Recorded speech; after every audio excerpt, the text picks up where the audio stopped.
एक बार की बात क्या हुआ, गोस्वामी श्री तुलसीदास जी महाराज श्री राम कथा कर रहे थे अपनी कुटिया में बैठ करके, सरयू जी के किनारे राम कथा करते थे।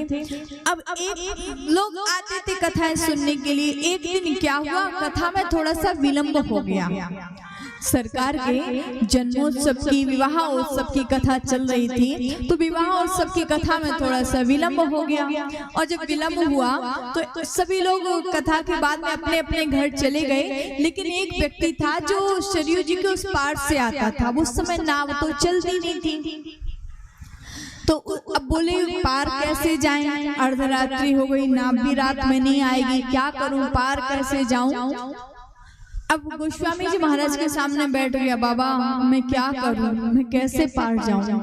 गोस्वामी जी ने कहा मैं इसको कंधे पे बिठा के तो पार कर नहीं सकता, नाव इस समय आएगी नहीं, रात्रि का समय है, तो मैं क्या करूं। सो गोस्वामी जी महाराज ने क्या किया, एक तुलसी पत्र लिया, एक तुलसी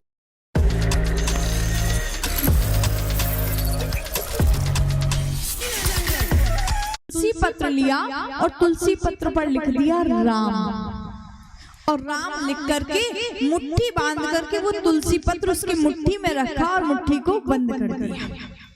उससे कहा बेटा तू ये ले जा, तू अपनी मुट्ठी को बंद रखना, मुट्ठी को नहीं खोलना, और तू सरयू जी में निकल जाएगा। बोले कैसे, बोले तू सरयू जी में ऐसे चलेगा जैसे तू पृथ्वी पर चल रहा है, तू पार हो जाएगा, डूबेगा नहीं। उसने कहा ऐसा कैसे हो सकता, बोले जा तो सही।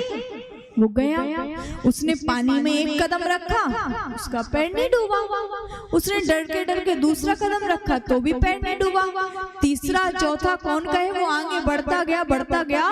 उसको लगा जैसे कि मैं पृथ्वी पर चल रहा हूँ। ऐसे वो पानी में पार होता गया सरयू जी में, और पार होते होते कहते हैं जब बिल्कुल पार होने ही वाला था, बीच नदी से थोड़ा सा आगे बढ़ा, तो उसके मन में विचार आया कि ऐसा इसमें है क्या, ऐसा इसमें है क्या जो मेरी मुट्ठी में रखा है कि इसके प्रभाव से मैं पार होता चला जा रहा हूं, मैं डूब नहीं रहा हूं।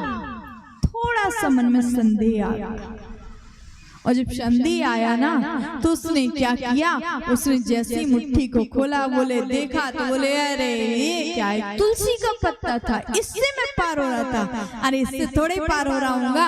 और उसने क्या किया, तुलसी के पत्ते को हाथ से छोड़ दिया, और जो पत्ता छूटा वो गोते मारना चालू हो गया और चिल्लाने लगा बाबा बचाओ, बाबा बचाओ, बाबा बचाओ। गोस्वामी जी महाराज के कानों में आवाज पड़ी, बाबा दौड़ते आए, आंखों में आंसू भरे हैं, और गोस्वामी जी महाराज दौड़ते आए, इसको पकड़ करके और किनारे लगाया और बैठ करके रोने लगे। तो उसने पूछा बाबा आप क्यों रुदन कर रहे हो, आपके रुदन का कारण क्या है।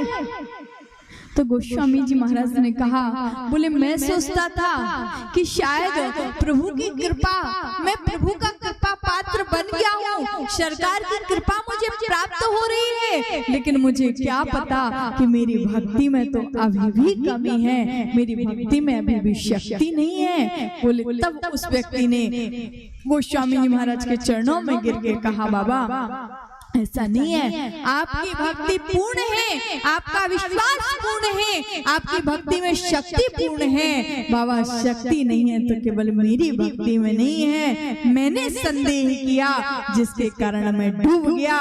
जब तक तुलसी दल मेरे हाथ में था, जब तक राम नाम मेरे हाथ में था, बोले मैं पार होता चला जा रहा था। इसीलिए तो कहते हैं कि पार होगा वही जिसको पकड़ोगे राम, पार होगा वही जिसको पकड़ोगे राम, जिसको छोड़ोगे वो जिसको छोड़ोगे वो जिसको छोड़ोगे पल भर में डूब जाएगा, वो जिसको छोड़ोगे पल भर में डूब जाएगा, जिसको छोड़ोगे पल भर में डूब जाएगा, जिसको छोड़ोगे पल भर में डूब जाएगा।